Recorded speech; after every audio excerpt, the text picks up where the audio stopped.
So I am here with Sandy. Sandy has been with the UAW for 35 years.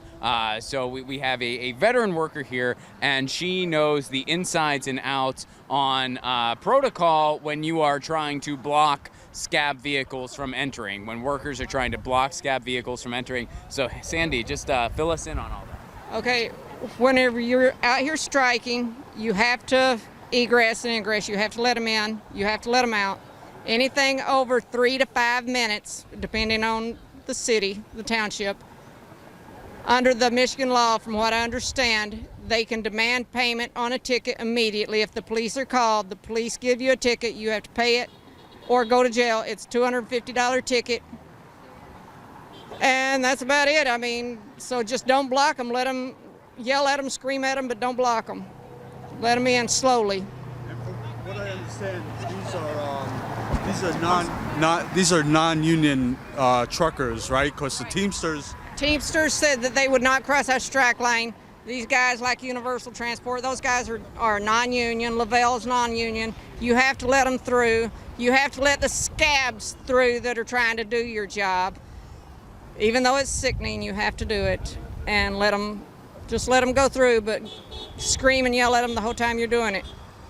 Yeah, I think they got to reverse the law. I think they got to make it that if you stand there for 5 minutes, the truck has to leave or they get a ticket. That would be awesome, but it's not going to happen. We've had 2 trucks back up and leave here that I know of when I've been here at this strike line, and I do noon to 6 on Fridays. So, how hopeful are you today? Like, are you hopeful that we might get some good news today? That there is a resolution that favors the workers? I am very hopeful. I'm optimistic, but I'm always looking out for what's fixing to hit us. I mean, if we strike another plant, then Ford's going to lose more money, GM's going to lose more money, Stellantis going to lose more money, because we're not backing down. The UAW is here to stay. We're strong. We've got solidarity from all across the United States. We've got it from California to Florida to New York. We're covered. We've got it. Any plant that's out, you've got solidarity working with you. Even in Texas, where it's a red state, those guys down there have got a lot of solidarity going for them. Well, thanks for being out here. What's your experience working 35 years? What's been your experience working for the oil company? When I first joined the UAW, I worked for Bosch Corporation over on Haggerty Road. We were out 9.5 months on strike. That's how I found out about the laws then. We drew $150 a week strike pay at that time. Now we draw $500. But we fought. We stayed out 9.5 months. We got our contract, and which they were closing the plant anyway. But we got in the closing negotiations. If you could pass the test, Ford would hire you, and that's how I got into Ford. You were hired, and it was just a big fight. They would hold their paychecks up to us, people that crossed the line and went in. Hold your paycheck up to the window, and it just tears your heart out to see that. And we had a company called Huffmaster that would say the most foul things about your family and what they were going to do to your mother, your daughter, your sister, whatever, just to try to get you to fight with them. And they would videotape it and get you thrown in jail. And that's the things they do. That's what they do. But that's how I got in. And the UAW has been very strong for us. So, especially this leadership now. This leadership now is awesome. Sean Fain is awesome. He is very strong. He's not backing down. Everything he said on the debates when he was running 8 months ago, he has done, and I believe 110% in everything he's doing and his strategy. It's working. Absolutely. Can you talk about some of the strains, the physical strains on the body of these actors? A lot of it is, like, I've got heel spurs on both feet, so, I mean, and I've had 2 surgeries on my feet. I've got radial tunnel, carpal tunnel. You get all kinds of abuse on your arms, your shoulders. There's been numerous people have had surgeries on their shoulders, rotor cuffs, and your hands are tore up, your feet are tore up, and they just send you aside, go on medical, and you're just, with all the companies, you're just another number on the wall. You're replaceable. I've seen it where they've had heart attacks in here and they push them to the side for medical to come, but keep that line running. Keep that line running. Literally push them to the side. Literally help them over. They don't push them to the side. They move them over, set them down in a chair right there, and keep that line going. Then the medical truck goes out there and gets them. So what do you? can't worry about you can't worry about your coworker. You can't stop to help your coworker and worry about her or him. No, you've got to get that part built. What are you hoping to see for the end of all this? Like, what do you want to see in the deal? I want the COLA back. I want everything we gave up in '08. We gave it up. We deserve it back. It's already been fought for. We were told we would get it back when things are good. Things are beyond good. Give it back to us. We need the EV plants established where we don't have to go out and fight and organize, and another fight that Ford cannot afford to do after this. But it would be another fight because they will be organized, established or organized. It don't matter. It's going to happen. I want the COLA back. I want retirement. I want retirement for medical retirement after you retire, because once you've tore your bodies up in here, you deserve it. We need not the 401k, we need the pension. The 401k is decided by the market. We need our pension. I don't want the market deciding what I've got in my bank account. So we need the pension back. We need the medical. We need the COLA. We need the tiers gone. We need everybody to be treated equally, and we needed to be treated with just as much respect in here as you respect your parents. You need to respect your co-workers, and you need to respect your management. I give management respect as long as they give me respect. They cross me, and I flip out on them. I do. So one closing question then, going on all that, when you hear things, when you hear like management and the way they're treating the workers, and then you hear rhetoric from them like, oh, we're like a family, how does that make you feel? Well, like Bill Ford said back in, 2000, we're a Ford family. You'll always be a part of the family. If you work for Ford, you're under the Ford umbrella. If this is the way you treat your Ford family, Mr. Ford, I feel sorry for you, because you're not treating them very fair.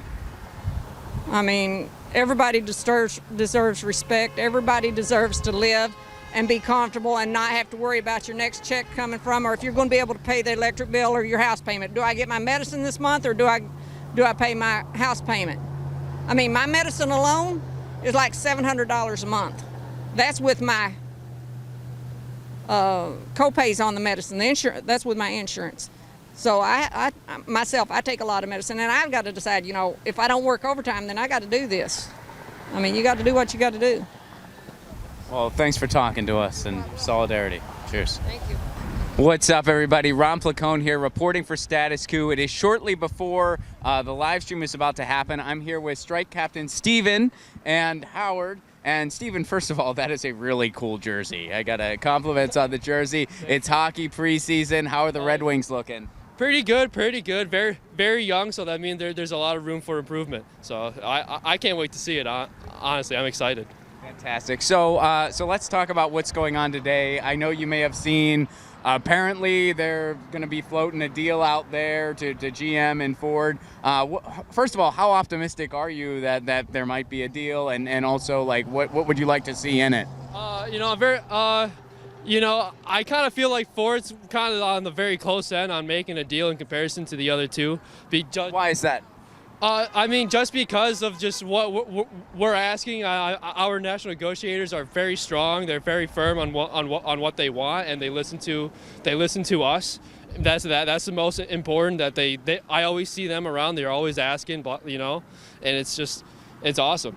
And especially with the things that the CEO of GM has been saying, that's the public eye is not really. I don't think anyone really likes her. So, in my opinion, So how optimistic are you that we might have some good news today, or do you think there's going to be some more striking? We'll find out in just a few minutes. Yeah, I think I'm very optimistic that Sean Fain, I think he's going to hopefully say something productive. I'm very excited. I know it's like a few minor details had to be worked out. We got all the main big things, like that we ended tiers. We have COLA back. So those are the really huge things that we've been asking in our deal. And I think the only things that I think they have to really improve on is the retirement.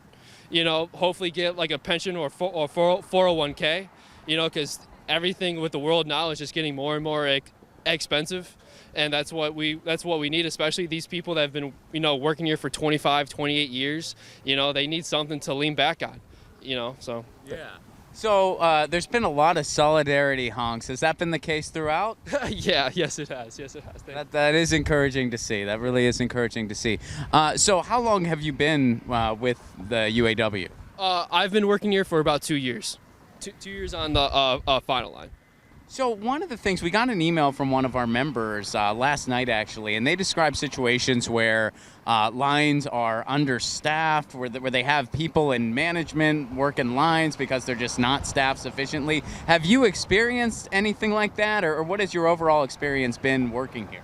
Yeah, there's actually been days where I've actually sat down for almost an hour so we could try and find people from Body or ISA to just fill jobs on a final, which just shows how, like, people are leaving here to go work at McDonald's because they have a higher starting pay.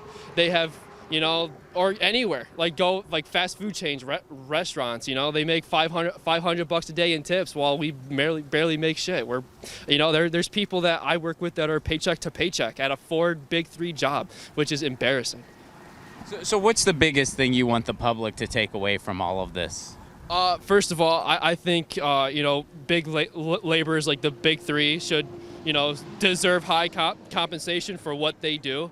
You know, they, for a very long time, you know, they work for 25 years, and, you know, there's people come out with carpal tunnel, arthritis, you know, they give their bodies and lives to their job, and just have these Big 3 or have these multi-millionaire companies just dish us off to the side. It's just, I don't like that at all. It irks me. It's just one of my icks, I guess, you know. That's a very fair ick, my friend. A very fair ick. Well, thank you so much for taking some time to talk to us. Thank you so much for what y'all are doing. Hopefully we get some good news in just a few minutes here. And hey, I'm a Pens fan, but here's to a good season. Oh, okay. Oh, shit.